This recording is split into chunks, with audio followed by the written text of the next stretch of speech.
This episode is made possible by our sponsor, Landmark College, the college for students who learn differently, offering comprehensive supports for students with ADHD and other learning differences, both on campus and online. Learn more at lcdistraction.org.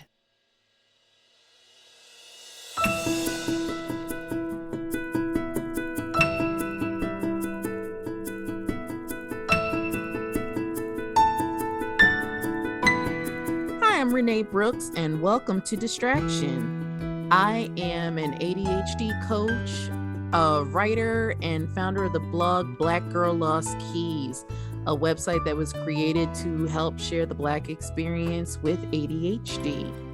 I'm really looking forward to sharing some new creative voices that you haven't heard, some new ideas that maybe you haven't considered, and really just bringing you into Black Girl Lost Keys land.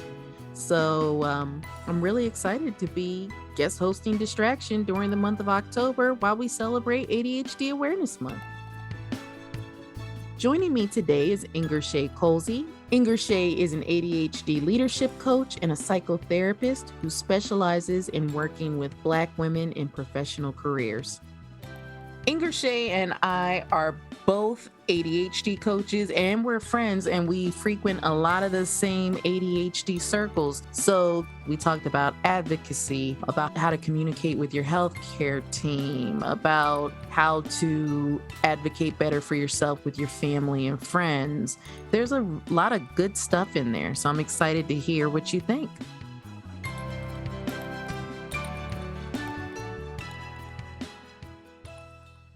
Thanks for joining us, Inger Shaye. It's always a pleasure to run into you again. Oh, I love being here with you, my ADHD sister. That's it. We're getting through it. So we had a conversation where we were talking in a support group about how people have certain rights and responsibilities as a patient. And it seems like a lot of times people don't know that they have options like that. And I thought it would be cool if we sat down and had a talk about, what we have to accept and not accept from our providers, what our responsibilities are as patients, and just how to use that information to have a better experience as a patient. Okay. Do you want to talk as a therapist first or as a patient first? Well, I guess the thing is, because I'm both, it's hard to separate the two at times, right? So it's interesting because I have, told my story many times. I didn't know I had ADHD till I was a lot older, and I had been a therapist for 15 years, and we didn't get a lot about ADHD when I was in school. It's about a paragraph, and it was about little white boys falling out of their chairs. So they never mentioned anything with adults.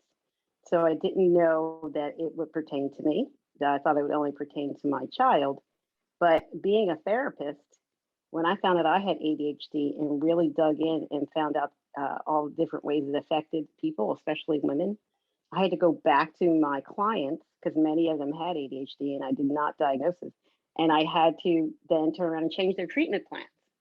Right? So I had to apologize and say I didn't know, but now I do and will change. And I find it interesting because I'm sure many people have not been diagnosed because if you don't know about it and we're not getting a lot of information about it in school, then how would we know? When somebody presents and they say, you know what, I've had all these difficult times, maybe a lot of trauma, because ADHD brings a lot of trauma, and I feel depressed, I feel down on myself, or, I'm always shaky and I feel anxious, then we're going to diagnose you with depression or anxiety versus looking a little deeper to say, why are you depressed or what could be causing the anxiety, and looking through the lens in the opposite way, because many clinicians and therapists were taught to do it the other way. At least we were when I was in school. I think things have evolved a bit, but many times when we're able to address the ADHD, then we're able to better address the depression or the anxiety or some other things, because there are a lot of times there's comorbid conditions. And when you come in as a patient, it's like they expect you to be able to differentiate these things. This is why I went to school, but it's just not so easy. And I really beg people to take the time. Make sure that when you're speaking to somebody that might be diagnosing you, or you're recounting things that are going on, that you take a bit of time and really dig in and explain. So it's easier for the clinicians to diagnose you correctly, because many times it's like we're just hearing a few buzzwords and then that's what we get. And then we give this diagnosis, which isn't really helping you. And we're in this to help you. And I think that that's a really important distinction. I find that many times, it feels like if you make a mistake that people will say like, well, you're not really trying to help me, where it's not the case. Like you don't go to school for these things or spend all this time not to try to help people. So it's working in, conjunction with your clinician, as opposed to just having them on high telling you what to do, or you kind of coming in combative if you don't hear what you want to hear, like working together to see if you can come to something that really makes sense for you, and for the clinician also. I like what you said there about working in conjunction. And while we're talking about working in conjunction, that reminds me of the fact that Inger Shaye is also a coach, and they talk about collaboration and coaching. Is that a similar relationship that you should have with your therapist, that same sort of spirit of collaboration and participating in a mutual goal of your overall wellness? Absolutely. Being an ADHD coach, it is an interesting lens to have it, where it is a collaboration. But I also use that in my therapy, and I feel as though you should use that with your psychiatrist or any other person that is helping you along your ADHD journey, because it's your life. It is your life and it's your experience. And when you work together with somebody, that's when you're able to move forward. When it's just having the psychiatrist kind of tell you what's going on, or for you to just say, hey, they don't know what they're talking about, or maybe not, sometimes going with the flow a little bit to see if it is what's going on, then how are you going to get down to really the nitty gritty of what's going on, and to be able to be helped? Because at the end of the day, all of us are on the same team. We're rowing in the same direction. We want you to be able to live your life well. I will tell you, you can live your life well as a person with ADHD, but you need to be able to use all of your resources and be in step with them. But I will say, if you are with a clinician that you don't feel like you can have a collaboration with, that you don't feel comfortable with, then it is your duty to find another professional to work with. I know it's not so easy. I will not sit here and say like it's so easy to just find somebody else, especially if you live in a rural area or your funds are limited. And with these days and times, I know a lot of clinicians and psychiatrists are really filled up, myself included. But it still is, the onus is on you to find somebody that you can collaborate with, because when you can, you'll find that your treatment plan works better for you. And when it works better for you, it works better for a clinician. And then that way, everybody's happy. So it's definitely a collaborative effort. What are some signs that people should look for? Like, what does it look like when it's working well? When it's working well, there's smiles, right? Yeah. When it's working well, you can feel as though you can come into your clinician and say, this is my experience. And your clinician will listen, and just listen, and not necessarily put their different thoughts and feelings on what it is that you're saying. Like, give you a second to get all of your thoughts out. And then, you will also listen as they say about the things that they feel might be going on, or they should ask a lot of questions. They should definitely be curious. And at the end of your time together, and I know, especially like with psychiatrists, it's like 15 minutes, right? Unfortunately, that's the way of the world these days. So it is a lot to get out.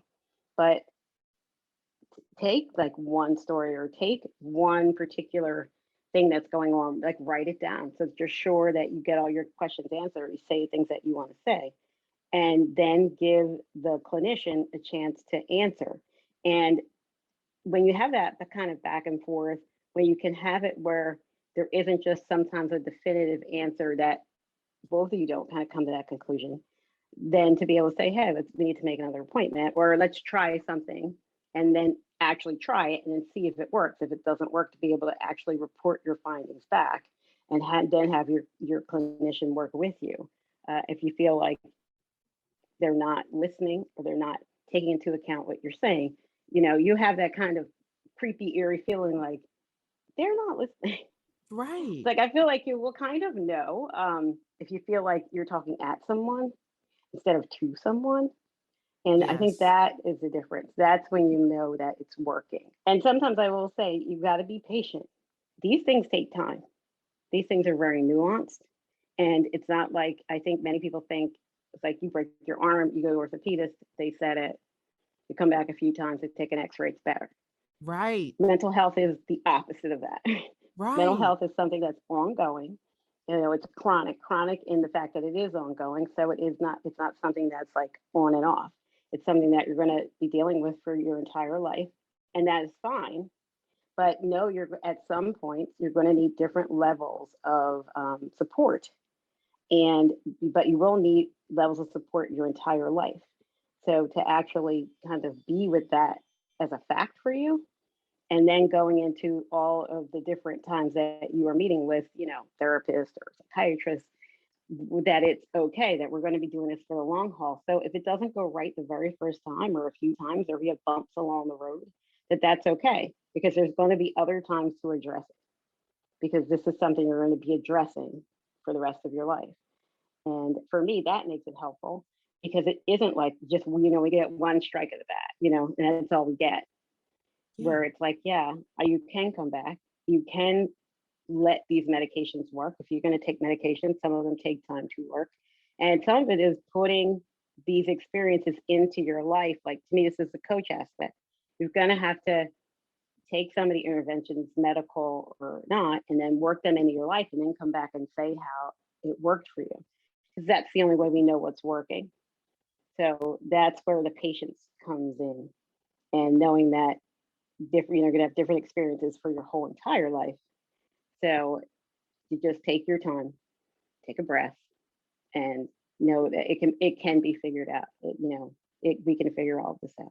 I love that, because you're right. Like, even in general conversation, we know how it feels when we're heard, and we know how it feels when we're not heard. And I think when we walk into a clinician's office, sometimes we're just waiting for them to perform a magic trick for us. It's like we feel like we give them a few symptoms and they'll go, yes, yes, yes, I can sense that you're feeling like this. Like, this isn't reading cards. This isn't being psychic. We have to give them the information. I know, like, a lot of times when we're having these discussions and people are saying they're dissatisfied with the care they're receiving, like, they'll say things like, I told the therapist that I wanted to come back to this, and they never gave me a chance to come back to it. And I think that's one of the things that prompted our discussion. Like, they're not going to remember what you want to come back to. Like, even with careful notes, you come in and you may say, oh man, I got into this fight with a relative and this, that, and the third, and you're going all over that part. And maybe they don't come back to what you talked about last week because you came in with a new present need. So I think one of the things that we have to be careful to do is we have to remember what we said we wanted to talk about, if that's really important. And we have to kind of prioritize what's the greater need, to talk about this thing I said I wanted to talk about next week, or to talk about maybe the disagreement I had with somebody. Maybe I'm just venting about that and I can come back to that later. And it's difficult for us as people with ADHD to prioritize that because we have issues with now and not now. So maybe that current issue feels more important, but then the problem that we said we want to come back to falls by the wayside, and then we're frustrated and we're blaming the therapist. Maybe that's not the therapist's fault. And it's not our fault either, because we can't help the way we think. We just need to find a different way to keep track of that. Yeah, it's interesting when you use the word fault. I don't think it's anyone's fault. That's I think it. It's that not. things happen. right? We're all human, and that's life. So even like I said, even with careful notes, we may not have time to glance at everybody's note beforehand. Exactly. And many times we can remember what's going on, but my philosophy is you meet the patient, the client, the person where they are. Yes. And when I'm meeting you where you are, if you are in a different space, and I'll ask you, like, what do you want to address? And if they want to address something that's not what was in the note from last week, then we're going to address that first, right. Because that's where you are right then. And we can go back to the things that you wanted to address before, and sometimes those things are no longer important. Yes. Right. You might have gone off into your life and kind of worked that out. So I do think that you need to have a reflective practice and kind of put a period to the end of those sentences. But it might not be so top of mind as it was last time. And you're right, having to prioritize isn't so easy. However, I always suggest that people, like, you keep notes.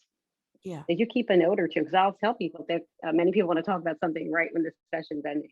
And it's like, okay, because we don't have time to really address that. But I'm like, we'll put a pin in it. Like, and I'll ask them to bring it back next week when I give some type of field work or homework. I'll ask them to bring it back next week. And I also request that they're, honest about what they did, didn't do, or how it went. That way we can address it. But, I do feel as though if you take a few notes during the week, and not a lot, just like jot down a couple of things, because it's hard to remember from, every week. And then bring that in with you, as we do like in coaching. There's a note that people bring. They fill out a form, and it's like, what happened during your week and what do you want to talk about?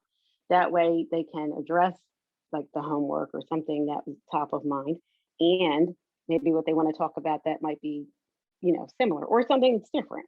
But then we have a direction, and it makes it a lot easier than sometimes chasing people's brains around, as I call it. And it makes it so that with the direction, you really do make better progress.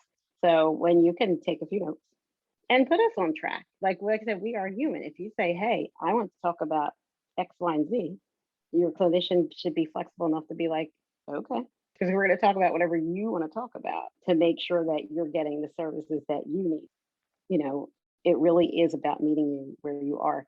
What I do want to bring up, Renee. So it's interesting. I'm a clinician and I have ADHD.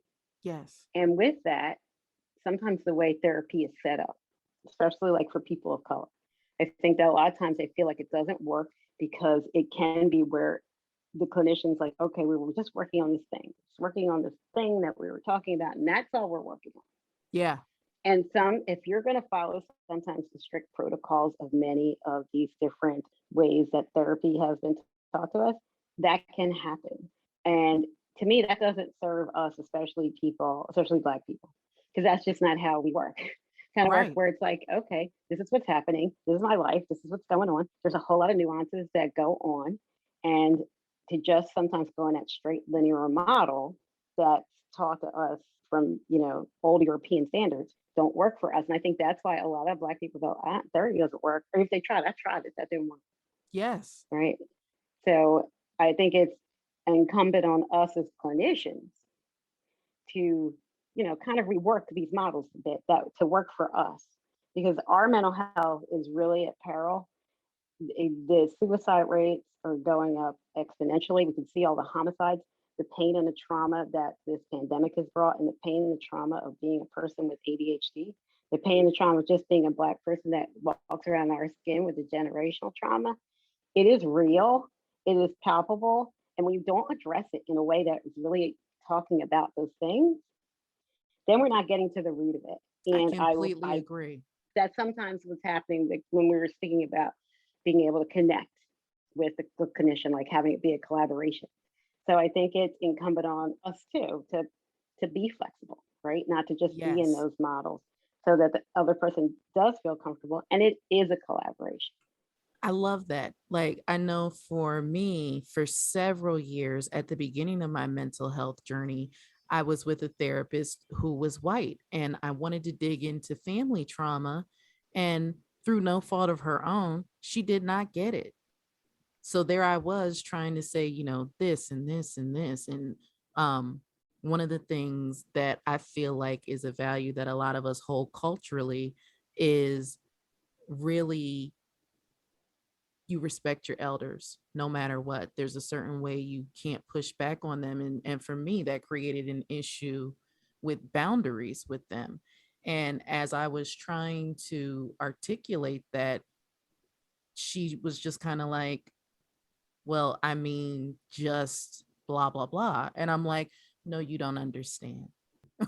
That's not how we talk to our elders. We don't direct them to do anything. We don't command and demand things from our elders. That's not the way we do things. So it wasn't until I was able to get with a Black therapist that I was really able to be like, this is why I'm mad.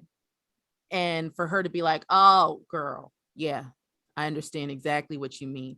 And there was like, as soon as she said it and she got it right away, I was like, this is why it never worked before. This right here, because I just needed you to acknowledge that so I could move on and we could get into the meat of what the real issue was, instead of me going session after session after session trying to explain, this is why I'm stuck. Here's where the barrier is. This is why I'm stuck. No, you need to know this. You need to know that. You need to know this. So it's not that the therapist, she wasn't a bad therapist. She needed more education in that particular area. And she didn't know what she didn't know, which is another conversation. Like you said, when you were in school and you were learning that about different things, ADHD wasn't really a factor. How do you, as a clinician, like, to me, that's not a criticism on clinicians. That's a criticism of the way that we're educating clinicians. Like, how do we, like, I know that you guys do continuing ed, but really, like, that's something you select as far as what you're interested in learning. Like, how do we standardize something like that more and say, no, everybody needs to cycle back in and learn more about these things, especially like ADHD is not uncommon. Depression, anxiety, like these things are constantly flowing, and different definitions and ways that it manifests are being updated. How do people stay current? That's actually very interesting because sometimes when I speak with younger clinicians, they have a little more of a grasp on it. Still, there is so much misinformation out there. Right. And you're right, we do get to pick our own continuing education units. I feel it's incumbent upon you as a clinician to do that. Right. Right. To things that are important, the things that you feel like you might be missing, or things that you might just need to kind of, re-up on to be able to do that. That's what the continuing education is for. Yes. So to be able to do that. But, there's a thing where with ADHD in particular, because that's what we're speaking about, it manifests in so many different ways that it makes it different. And sometimes, and especially when you have clinicians that have ADHD, you could miss things, or things ring so true that you know it when you see it. Right. So it really is incumbent on us to be able to do that. But also, it's the fact that there's not a lot of research. Yeah. As long as ADHD has been around, and it's been talked about since like the 1700s, it's had different names over the years, but it has been. And there's definitely not a lot of research as it pertains to women and Black Yes. women. Yes. And there's just a little bit of research about like young kids, young Black kids. So the fact that there's no research, it's hard to quantify. And when it's hard to quantify, then it's hard for them to have a lot of lessons around it. Right. I find I get a lot of clients through my ADHD coaching that are late stage diagnosis. And, you and I always have that little joke, like your late stage diagnosis is 25, my late stage diagnosis is in my 50s, right? So when I have people that are coming like a little closer to my age, that they're like, how did it get missed? Like, how did it get missed? And I'll say, well, when we were really younger, it wasn't, they just didn't know anything about it. Like for me, it just wasn't even like a consideration. I don't think anybody knew what it was Right. around where I was. And then even later on when they didn't really think it was about adults, and especially about women. And when you were a kid, a girl, if you had inattentive ADHD and all your anxiety went inward, and you were quiet, and maybe you were able to pass your classes, or even if you were a little for activity, they would just account it to, oh, she will grow out of that. We're going to teach her to be a good girl. Or sometimes, being praised about because when a girl does something like if she's in STEM, where she stands up some things that are some male attributes, and it's like, oh, look, she's being very empowered, right? Where sometimes you're taking some of those male attributes, and it's because it's the way your ADHD is running that people miss these things, right? It's Exactly like, yeah, that. I'm Like really you're great in STEM. boisterous, you're able to push through, Yeah. you're able to push forward, girl power, which is great. But I agree with you. It's like we're being masculinized almost. I don't think that's a word, but the things that we're doing that are very much us are being attributed to male qualities.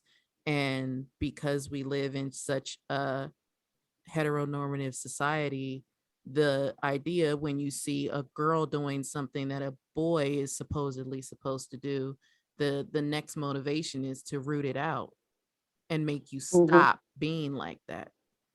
Yeah, to make you stop, or when you're heralded for sometimes some things, and it's like, no, really, that is my ADHD running my anxiety, to do some of these Yeah. things, right?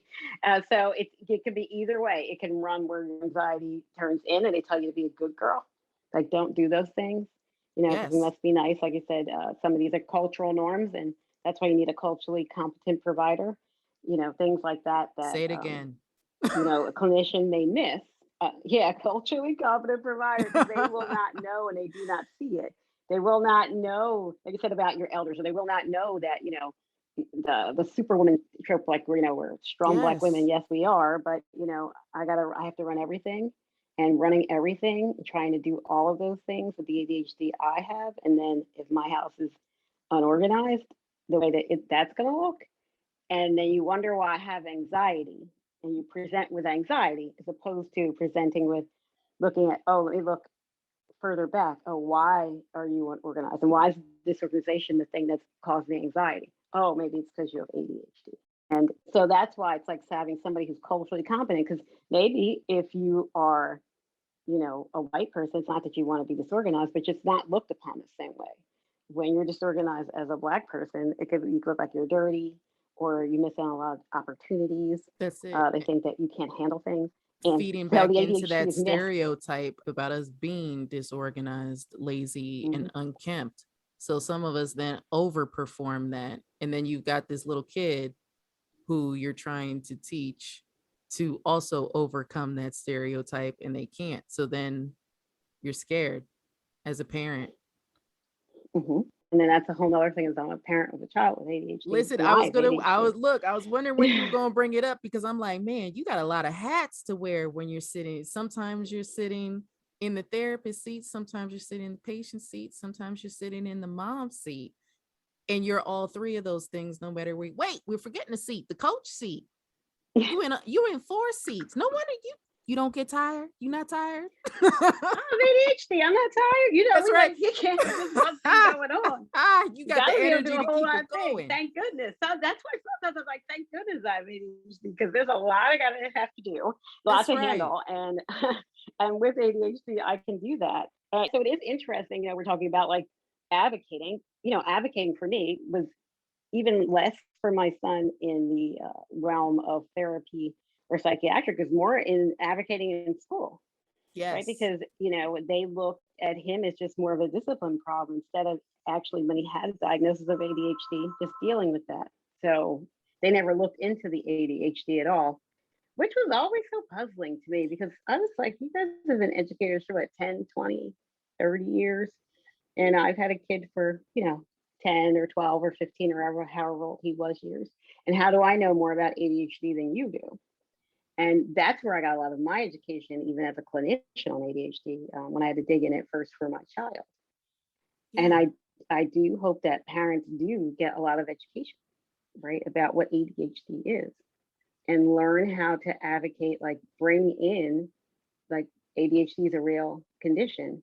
Here are Yes. some studies, and some studies that are, peer reviewed studies, not just something from a regular article, because even though they're great, sometimes you need to bring in something where they can say, like, this is official and real, even if they don't read Yeah.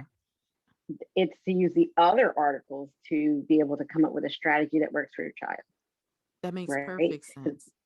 and bringing that and advocating in that way and being prepared to sit at a meeting, with a lot of different people, educators, administrators, and it might be just you or you and your husband, or, hopefully you could get an advocate or an attorney if you would need one.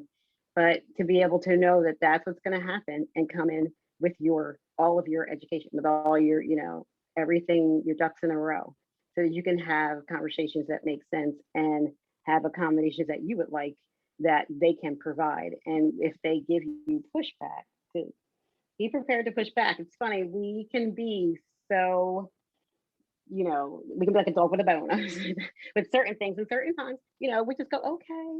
And, we just can, feel like so intimidated by things. I say this is the time when, that kind of stubborn streak that most of us have, to use that, right? Yeah. To use that for your kids, or to use that for you if you need accommodations, maybe at work, or in different places where you might see that there's something that you need you're not getting. Instead of turning like inwards or saying, oh, they're not doing anything for me, it's to use that stubborn streak, because most of us have it.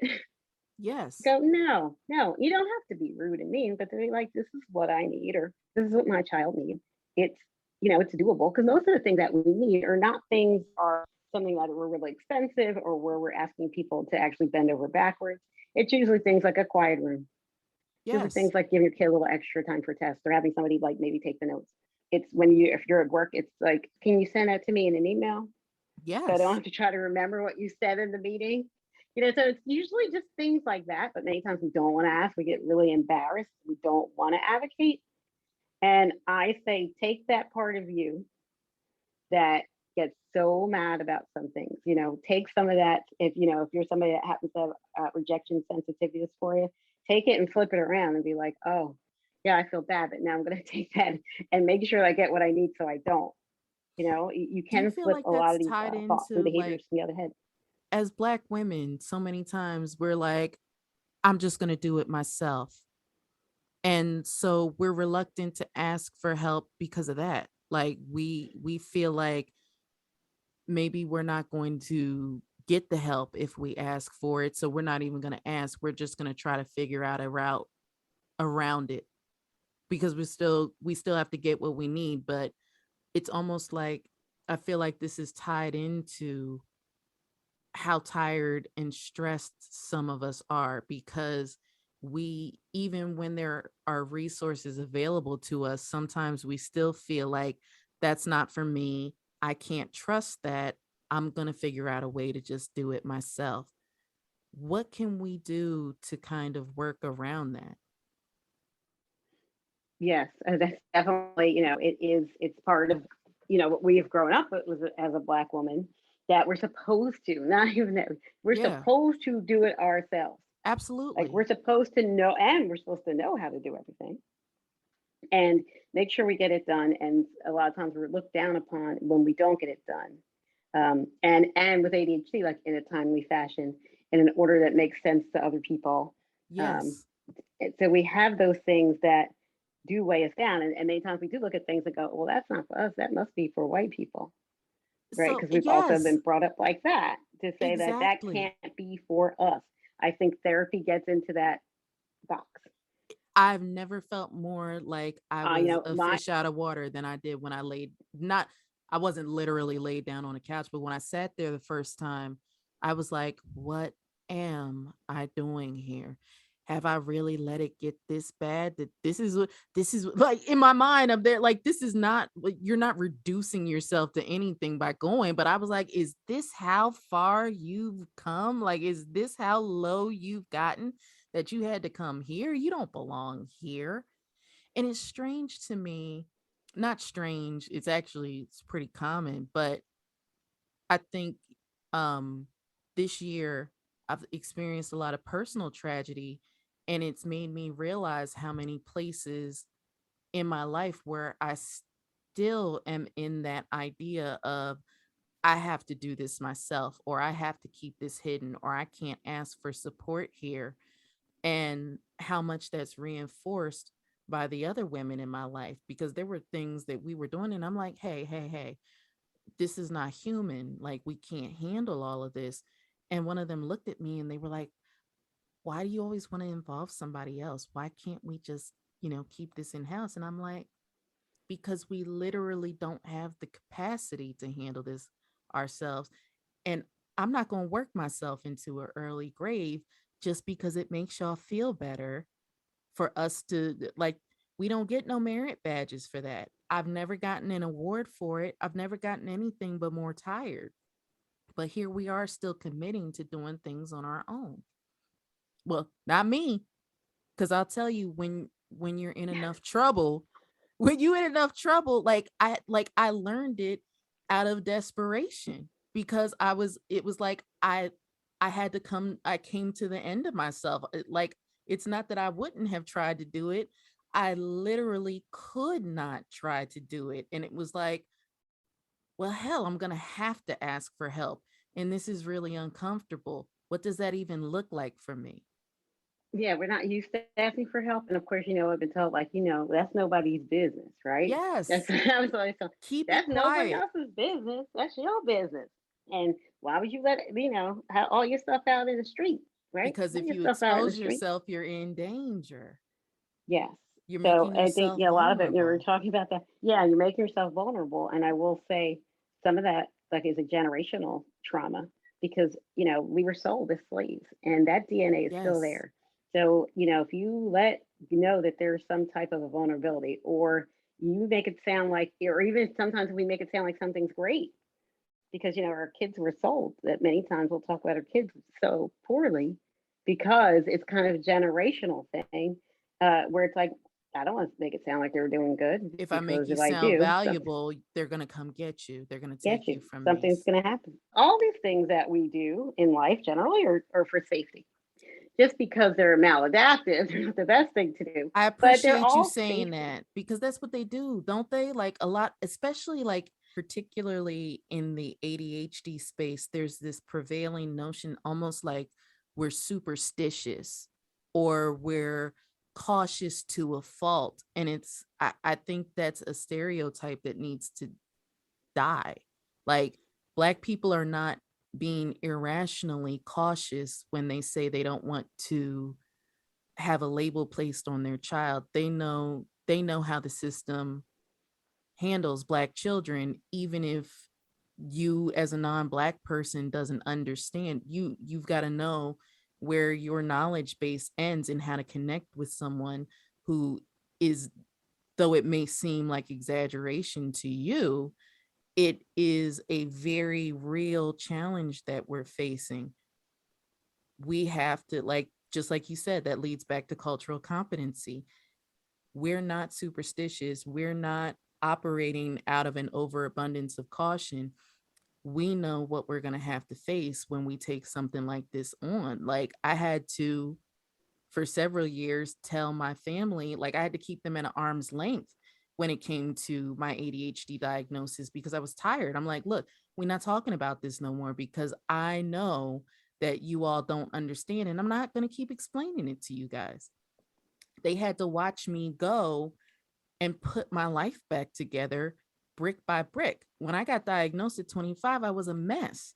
And then once I got to the point where I was stable again, then it was like, oh, wow, you do have that ADHD thing. Well, no crap. The doctor who diagnosed me with it, who's been treating me with it, could have told you that. But I think I think it's something that they had to see the evidence of before they were able to accept it, because they'd never seen somebody Black deal with that. And a lot of us haven't seen someone Black deal with that.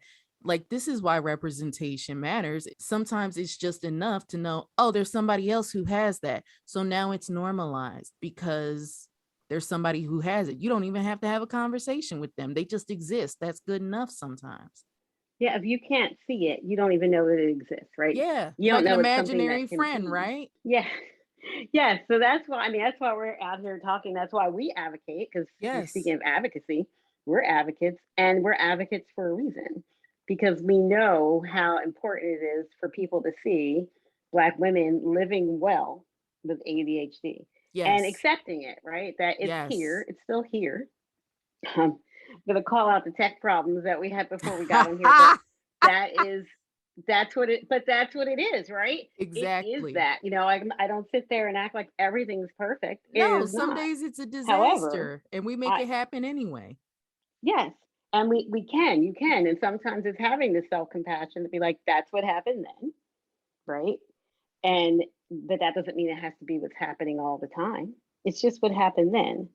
And to forgive yourself for the times that things happened before. Because I find that too with a late stage diagnosis. So many things have happened. There's so much water under the bridge that many times that's why I think people are perceived as superstitious or stepping lightly or not wanting to tell, because the times that maybe you were younger and you were like exuberant, I'm going to do, or this is going to happen, and then you trip and fall due to some parts of your ADHD. And then, like you said, sometimes we perceive that people are looking at us and laughing, but sometimes they are, Yes. right? Right. It's a little bit of both. That then you will be cautious, right? You will be like, maybe I'm not going to share everything. And when you do try to tell people you have ADHD, I find that they have no idea what you're talking about. Right? Yes. They really don't. And no, because you'd have to define it, and you feel like you're giving a dissertation to people because there's so much to explain. Like, this is the way, like, it's very, I feel like you remember those nonsense grammar rules? They're not complete nonsense, but it feels very I before E except after C when you're trying to explain to people the way your brain works. It's funny, when I first found out, and again, I was like older, I mentioned it to my family, and they were like, what? And they just kind of, their heads cocked, and they were like, what are you, like, they were like, what are you talking about? And they were like, you don't have it. Not in that way, but like, you don't have that. It was more like, you don't have it because this doesn't look like what I think of ADHD like I think it is. Yes, they didn't know. And that really informed me, where it was like, oh, you know what? I don't spend time telling other people that I have ADHD. Obviously I'm an advocate, I'm an ADHD coach. I coach neurodiverse leaders in big companies and entrepreneurs too. So It's not that I'm ashamed of it. It's more that for me to try to spend all my time explaining it or defending it more than anything, that part for me does not serve my time well. For me, it's more like having this conversation. Well, how do you advocate as a person with ADHD, especially a Black woman? These are some things that you can do. And to be able to have that conversation, and with people who don't know ADHD, to say, hey, I really want to help you get my work done, or I really want to be able to do this for you, or to learn to say how to say no if it's not appropriate for you to do. Don't just say whatever. It's like, no, give me specifically what you need, probably in an email so I can get it. And then let's have some check-ins, so some accountability, and let's have a deadline. Yes. Because then it will get done, right?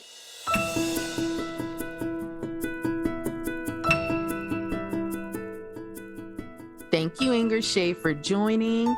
If you're looking to learn more about Inger, or you want to catch up with her, you can find her at ingershaye.com or on any social media network at Inger Shaye. That's INGERSHAYE.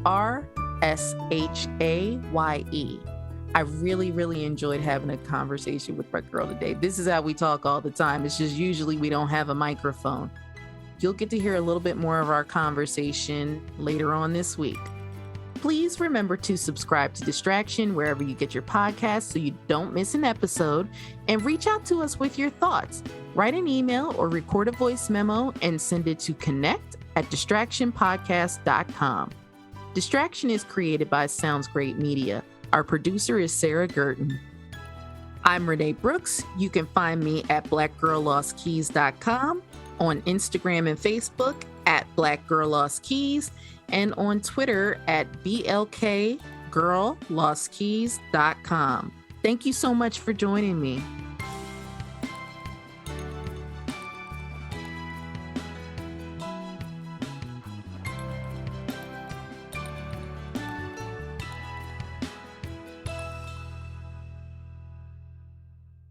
The episode you just heard was made possible by our sponsor, Landmark College, the college for students who learn differently, offering comprehensive supports for students with ADHD and other learning differences, both on campus and online. Learn more at lcdistraction.org.